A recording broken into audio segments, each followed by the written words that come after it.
नमस्कार दोस्तों, आपका स्वागत है। हिंदी भाषा शिक्षण के महत्वपूर्ण ऑब्जेक्टिव प्रश्न देखे जा रहे हैं।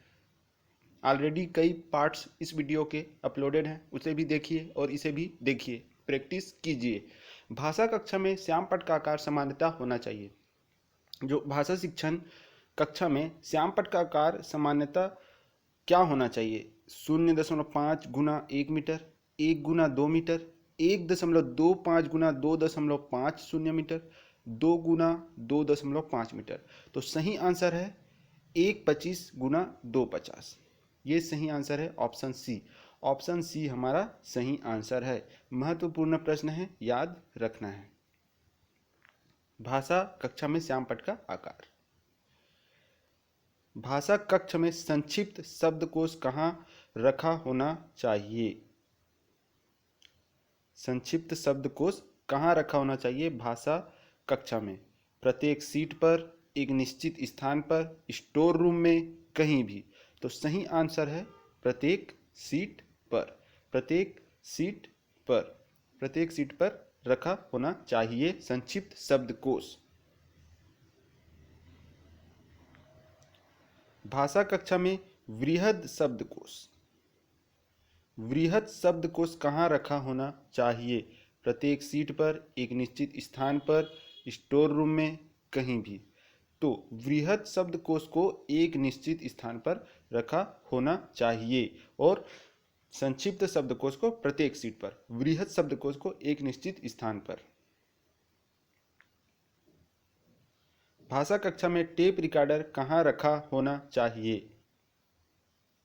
प्रत्येक सीट पर, एक निश्चित स्थान पर, स्टोर रूम में, कहीं भी।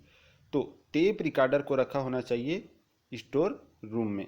Option C. Option C. भाषा पुस्तकालय में किस प्रकार की पुस्तकें होनी चाहिए? साहित्यिक, लोक रंजनकारी, लोक मंगलकारी, इन सभी प्रकार की। तो भाषा पुस्तकालय में इन सभी प्रकार की पुस्तकें होनी चाहिए। साहित्यिक, लोक रंजनकारी, लोक मंगलकारी। संरचना का रूप होता है।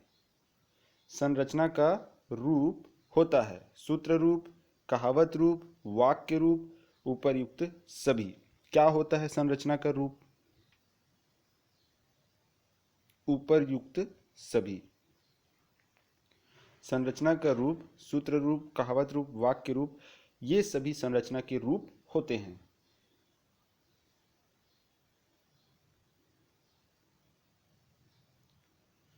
संरचनात्मक पद्धति का सर्वाधिक प्रयोग किस भाषा में होता है? हिंदी, उर्दू, तमिल, रोमन। तो संरचनात्मक पद्धति का सर्वाधिक प्रयोग होता है हिंदी भाषा में। संरचनाओं में महत्व दिया जाता है शब्दों के क्रम को, अर्थ को, व्याकरण को, उपर्युक्त सभी को। किसको महत्व दिया जाता है संरचनाओं में? संरचनाओं में महत्व दिया जाता है अर्थ को। Option B. संरचनाओं में महत्व दिया जाता है अर्थ को। संरचनात्मक पद्धति में कौन से कार्य को भाषा शिक्षण आधार बनाया जाना चाहिए? मौखिक, लिखित, प्रयोगात्मक, रचनात्मक।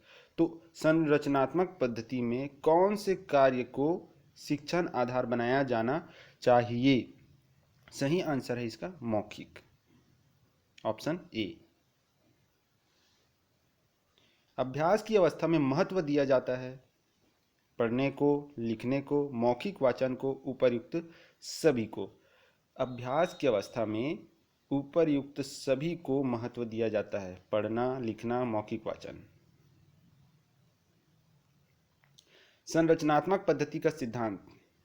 भाषाई आदतों का विकास, छात्रों की क्रियाशीलता, वाचन पर बल, उपर्युक्त सभी। सही आंसर है उपर्युक्त सभी। उपर्युक्त सभी, ये सही आंसर है। संरचनात्मक पद्धति का सिद्धांत भाषाई आदतों का विकास है, छात्रों की क्रियाशीलता है, वाचन पर बल है। रचनाओं के चयन में महत्व दिया जाता है बोधगम्यता को, शिक्षण योग्यता को, सरलता को, उपर्युक्त सभी। तो सही आंसर क्या है? सही आंसर है उपर्युक्त सभी। रचनाओं के चयन में महत्व दिया जाता है बोधगम्यता, शिक्षण योग्यता, सरलता।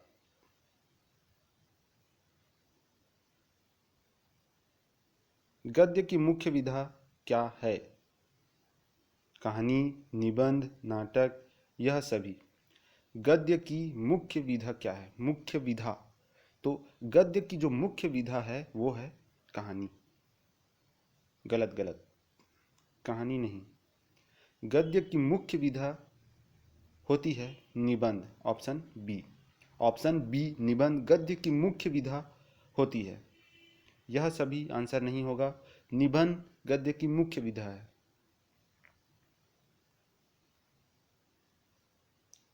आज की वीडियो में इतना ही। आपका बहुत बहुत धन्यवाद।